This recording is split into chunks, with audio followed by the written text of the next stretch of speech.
Hello everyone, Storm11 here. Today we'll be having an update on this strong system that be forming up around parts of Minnesota, Wisconsin that could bring in a winter storm across parts of Minnesota. In North Dakota, it will also bring some severe weather across parts of the Southern Plains and the Ozarks. It can also bring in gusty winds for over a good part of the country. You can see gusty winds across parts of the central in the northern plains, parts of the Ohio Valley and Northeast, as well considering to see some very windy conditions out of the system as well. So we're going to get started with the warm sector here and the severe weather side of things. We do have a slight risk for severe weather across parts of Oklahoma and northern Texas. That includes places like Oklahoma City, Tulsa, in the Dallas and Fort Worth area as well. There is a elevated risk for some isolated tornadoes, especially kind of going along the Red River, with at 5% just to the north of Dallas and Fort Worth, Texas there, and even going to parts of southern Oklahoma. Gusty winds will also be there. We could also see some hail, and some of them could be on the larger side as well. So a pretty decent elevated risk here for some severe weather today here. And as you move on to tomorrow, we're not expecting any severe weather. However, there could be some gusty showers and thunderstorms probably along that cold front that could produce again some gusty winds as well, which we'll talk a little bit about that in a moment. So we're going to get started with the HRRR model here. You can see here, really by later this evening, showers of thunderstorms start to develop along that cold front. You can certainly see there we got some pretty good thunderstorms out there as well. Move that out of the way so you can see up around the Kansas City area. So you got that cluster of thunderstorms that kind of developed there. Some of these may produce some hail, damage, and winds. But then when you focus a little bit further to the south here, we get this more the way of supercells out here across kind of going along the Red River. Got these isolated cells out here, and those are the ones who made the better chance of producing maybe some isolated tornadoes. We're not expecting any strong tornadoes out of this event, but there's certainly enough some wind shear that we could possibly see some isolated tornadoes. Eventually, they'll start to cluster up, and then it's more of a wind and hail threat at that point as well. You can see how they continue to move on to the east there, and eventually they move into parts of the Ohio Valley and parts of the south. Let's check out those significant tornado parameters here. So this is now getting into the evening hours here. And really over a 1 here, you do have a tornado threat. And over a 2, that's where you have the potential for the significant tornadoes. Now with this sounding right here, wind shear is just enough here that we may get to see some tornadoes. You really only need over 150 with the story to Felicity to have a tornado threat. We got that. We have some instability. The photograph is a little bit on the smaller side, but we could possibly see some weak tornadoes out of that. Downdraft K not so favorable for damage winds. However, there is some pretty strong or steep low level lap rates. Not low level, but lap rates in general here are steep, especially in the mid levels where you got 8.3, 7.4, 8.2 Celsius per kilometer. That can certainly lead to a large hail threat as well with those lap rates. So pretty much all hazards with this sounding here as well. And there's also a little bit of a cap between 700 and 800 millibars as well, or I should say 700 or 850 millibars. But then again, that's just a low end risk there for tornadoes. But you can see here as we get later in the evening here, the tornado threat kind of focus a little further to the south. It's a little bit more spread out. We'll check out this sounding out here, and this is kind of going along that front. Shows a much better risk here for severe weather. However, there is that cap there in the mid levels there, around 850 millibars. There's a cap there, so that may have storms may have a hard time developing, but there is still some pretty steep lap rates out there.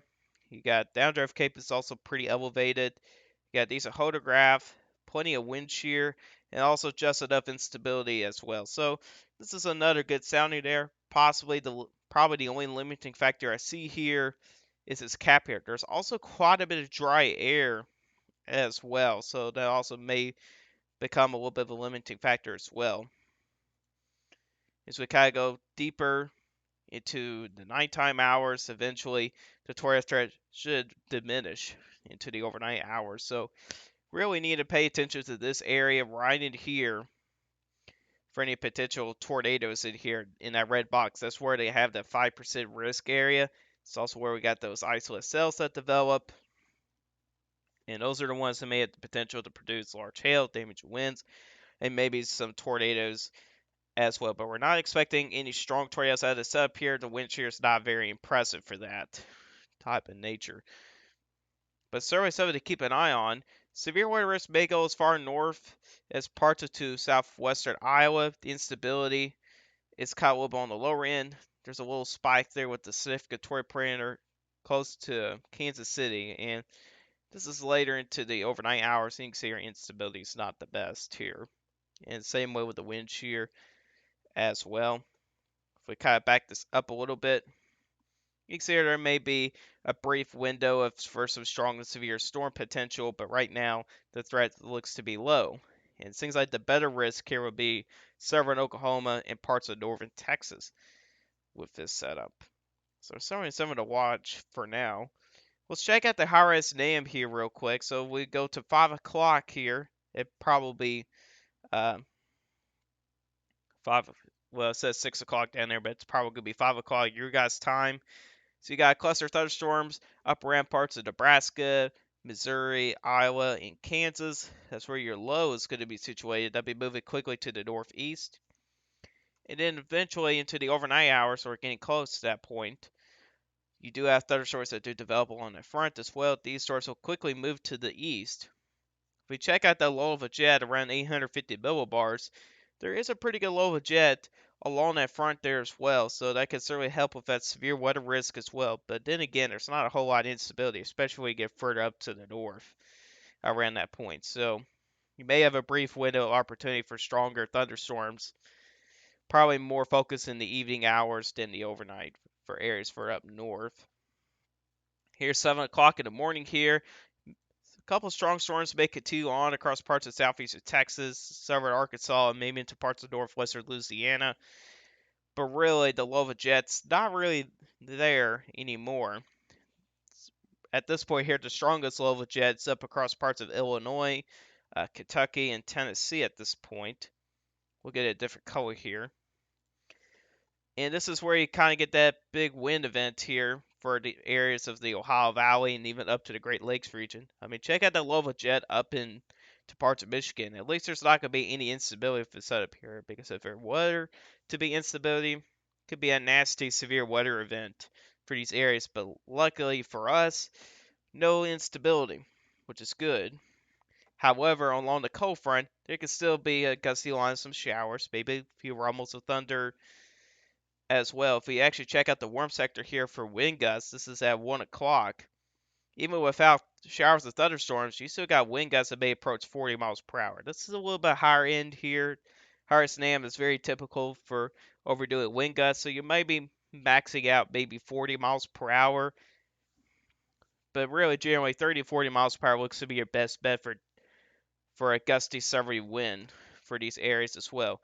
Eventually, that's going to continue to move up to the northeast as well. Maybe more isolated areas could see over 40 mile per hour wind gusts. We'll see about that. If you look into the European model, it's not as strong, but you still got a general 30 to 35 mile per hour wind gusts, which may be strong enough to cause some problems. If we actually do back up just a little bit here, that's more than a little bit. You can sort of see here across parts of Tennessee, Kentucky, and Ohio, can sort of see some stronger wind gusts as well. And GFS model's been so far been the most accurate, but it did fail on the other event. It was a little too high, so maybe take this down to maybe about 5 mile an hour. But then again, you still got wind gusts close to 40 miles per hour, even if taking some of it off. The Icon model is actually the one that actually nailed that event last time, doing that potential high wind event. And you can see here, it's actually stronger than some of the other models here for some areas. So, sorry, something we got to pay attention to as well. So, if you guys got anything to work outside tomorrow, tomorrow may not be the best day here. May have to wait till Friday as well. Meanwhile, on the back side of this low, it's going to be very windy, especially across the Dakotas, Minnesota, maybe getting into parts of Iowa and Nebraska. It's going to get pretty windy on the back side. If you check out the NAM or the high-res NAM, Check out them wind gusts, close to 60 miles per hour. Then again, it's a little higher end. But I think we can see wind gusts at least probably getting up to 50 miles per hour some places. So anybody who lives in the Dakotas, Nebraska, even back into parts of Montana, Wyoming, Nebraska, parts of Minnesota and Iowa, expect a very gusty northwest and westward wind for Thursday, even into parts of Friday as well. It seems like it may get windy again across parts of Indiana, Ohio, and Kentucky Friday. There'll be another frontier to be coming by. There's not many models don't really agree with that, but looks like there may be a reinforcing frontier, and that's the one that will bring in the much cooler air across for areas further to the south down here as well. So certainly something we're going to need to pay attention to as well. And here's her model a little further to the east here. Then again, you see you got that line of showers and some rumbles of thunder here, rolling through parts of Indiana, Kentucky. This will be going down as far south as parts of Alabama, Mississippi as well. Yeah, so we got to watch for this area right here. That's probably we'll probably see the better potential here for some of those stronger wind gusts is where we have some of those stronger cells as well. Or you can, in other words, where the line is probably a little bit more organized. You can see here the line does get more organized when you get into parts of Ohio, West Virginia, Tennessee, maybe as far south as South Carolina and Georgia. But then again, I'm not expecting too many issues here with this line here as well. Nothing really to worry about, other than just it'll be just be a windy day. All right, so that's the warm sector out of the way. Let's move on to the cold sector of the storm, up in the parts of the upper Midwest and Northern Plains. So we'll check out the NAM model here, and you can see here your low pressure system will develop somewhere around Nebraska, Kansas, Missouri, and Iowa area. They'll be moving up to the northeast, and eventually when it gets up to Wisconsin, this is where it starts to go in rapidly deepens here. You can see here over the next several hours here, it seems like it drops a pressure per hour, which is pretty fast for a low pressure system. But you can certainly tell here, I mean, Canada. If anybody's watching this from up to parts of Canada, boy, it's going to be a pretty good winter storm for you folks up there. I'm also been spending out close to 2 feet of snow up there. So it's certainly going to be a lot of snow up there. It's going to be very windy. Certainly going to be some blizzard conditions up there for up to the north. However, for areas south of the Canadian border, it could be a similar situation here, but not as extreme as north of the border. But you can certainly see here when we're at, let's see here, Thursday evening, you got your lows now into parts of northeastern Minnesota, and your heaviest of the snow is it's across parts of northwestern Minnesota and even to parts of North Dakota as well. It's also going to be very windy, possibly some near blizzard conditions for some of those areas as well. So definitely going to be some treacherous travel out there as well. You can see here that low kind of sticks around there for maybe about another day, and eventually it's going to move off to the northeast. But check out the Great Lakes region. That lake effect snow machine turns back on. It'll actually mix in with some rain as well if it's just warm enough with those air temperatures there with the highs. It may just be warm enough just for some general showers. But areas in that really cold air can certainly see some snow out of it as well. And then we have to watch for this one right here as well. That's what we call it an Alberta Clipper. And typically these Alberta Clippers, they don't really cause too many problems other than bringing in a round of showers and some snow as well. And snowfall amounts are usually not impressive with Alberta Clippers. It really isn't. Maybe as high as 2 inches at best from these Alberta Clippers. You don't get a whole lot of snow out of them. That's something to watch. So this is the name here for Snowfall Totals, and you can see here quite a bit of snow out there. I mean, check out up into parts of Canada, almost 30 inches of snow up there. We'll be on the extreme side for me, but look at northern Minnesota. Really anywhere from maybe as low as 8 to maybe as high as 10 inches of snow. Now, that may be a little bit on the higher end, since it will take some time here for the snow to actually accumulate because those soil temperatures are above freezing. So depending on your snowfall rate, if it's going to be light snow, it's not really going to stick too well. But if it becomes moderate to heavy, that's when it starts to accumulate. So maybe take this off maybe about a couple inches here, and then maybe your actual snowfall forecast for areas up here. since it'll take some time here, but still quite a bit of snow either way here. But it does look like a winter storm seems pretty likely for northern Minnesota, even for parts of northeastern North Dakota as well. Let's check out the GFS model here. It's now updating into 12Z run. Very similar situation here. A little bit of a stronger load than what the NAM has. But then again, it still shows quite a bit of snow up there as well. Here comes that clipper system that we're talking about here. It's a little further to the southwest here with the GFS ball here, but then again, it has a little bit of a progression bias here, so maybe moving a little too fast. But look what happens when it gets to the Ohio Valley region. Check that out. Snow, Ohio, Indiana, West Virginia, and Pennsylvania. It's possible. It's certainly possible here. Malls have been going kind of back and forth with this here. Some malls had some that are a little bit more of extreme outcomes. They had swath of 5 to 8 inches of snow, but I'm not expecting that to happen. But it is certainly possible here that we could see a pretty good snowfall event for areas in the Ohio Valley, even up to parts of the Northeast as well. That could become another big system here in the near future, but it's something to watch for now. But it's certainly very interesting as well. If we actually check out some other models here, here's the Canadian model, and you can see it shows something very similar here. You got Clipper system moves to the southeast, can bring in some snow.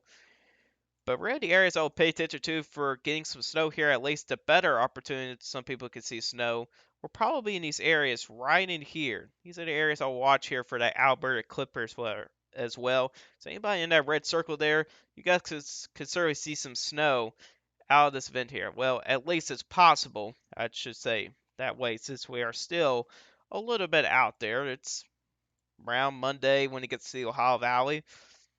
But it's something to watch for now here. But areas in the red circle may need to pay attention to the system here as well. And if you haven't already, you could certainly see, or possibly could see your first snowflakes of the season. It's certainly possible. Here's the GFS 12 with the snowfall totals back to the winter storm. I'm going backtrack a little bit. This is for the next 3 days here. Similar to the NAM here, but then again, take off a couple inches of snow. And that'd probably be your actual forecast snowfall total here as well. Now, the National Research Office here doesn't go for the entire event. They only go for 2 days. Where we're looking at models that goes for at least 3 days. So these here will be a little bit lower. But it actually still shows a good amount of snow, especially when you get to parts of the far northern tip of Minnesota, getting close to a foot of snow. Certainly quite a bit of snow in the forecast for the National Service offices as well. But you can see generally for the rest of Minnesota, though, really anywhere from a coating to maybe as high as an inch or two of snow. Not a whole lot. Northeastern South Dakota, though, could see a good snow as well, maybe up to 3 inches. Northeastern North Dakota, some places could possibly see up to 8 inches of snow as well. So, sort of a pretty interesting forecast here. You could even see a coating of snow across a good chunk of Wisconsin as well, mainly focused on the northern side. We could possibly see snowfall accumulation as far north as parts of northern Iowa as well. I don't think you guys haven't seen your first snowflakes of the season yet, but it seems like this would be your best bet here for seeing snowflakes out of the system as well. Here's a weather prediction here, probabilities here. So this is the probability of seeing, how much snow you could get and what are the chances. So this is the chances of getting at least an inch of snow around this time frame here. So Friday, and you can see here, pretty good chance there for northeastern South Dakota, eastern North Dakota, and parts of northwestern Minnesota as well. What's the probability of at least 2 inches of snow? Well, kind of similar regions there. Here's the probabilities for 4 inches of snow, more focused in northwestern Minnesota and northeastern North Dakota. At least 6 inches of snow. Then that's becoming more focused in the extreme northern part of Minnesota and far northeastern North Dakota. Here's the probabilities of 8 inches of snow. Still a decent chance out there. So for 8 inches of snow, here's a probability of a foot. There's even a chance for that as well. But then again, that's a low end chance. And 18 inches, 1% in the far northern tip of Minnesota. So that's your probabilities there from the Weather Prediction Center. And here's actually my forecast. Haven't made one of these in a long time. I think since February earlier this year. So it's been a very long time since I've made one of these forecasts here. But this is my thoughts here. So then again, northeastern North Dakota, northern part of Minnesota, is where I do believe we're going to see 5 to 8 inches of snow. Now we can certainly see 8+ inches of snow, especially in the far northern part of Minnesota as well. I think the area would be a little bit too small for an 8 to 12 inch zone. So I'm just going to put in general 5 to 8 inches. I may add it soon, maybe on the next update. We'll see. But if there's anybody that's going to see 8+ inches of snow, it's likely to be um, up in this region, probably right in here. It's where I think we could see 5 to 8 inches or 8+ inches of snow, I should say, as well. Areas in this general blue color in there, 3 to 5 inches of snow. Ain't too bad. That includes parts of north central Minnesota, northeastern North Dakota as well. Then you got this area here of 1 to 3 inches, 1 to 3 inches of snow. That's for pretty much the eastern half of North Dakota, northeastern South Dakota, and parts of north central Minnesota as well. And then you got this white area in here. That's where we can see anywhere from as low as a cone to maybe as high as an inch of snow. So that includes parts of central North Dakota, northeastern South Dakota, the southern half of Minnesota, far northern Iowa, northwestern Wisconsin, and parts of western upper Michigan as well. And then again, this goes out for the next 3 days. So basically, over the next 60 hours here, you guys can see this much snow here. But that's pretty much it. If there's a major change in the forecast, I'll let you guys know either on a post or you guys can follow me on Twitter, which will be in the link in the description down below. Because I'm usually more active on there. But anyways, guys, that's all for you guys today. Hope you guys enjoyed this video. If you guys like this video, hit that like button. If you really like my channel, hit that subscribe button. Hit the bell notifications so you never miss an upload. If you've got some questions about this, put in the comment section down below. I answer you guys questions. And I see you guys in the next one. Goodbye.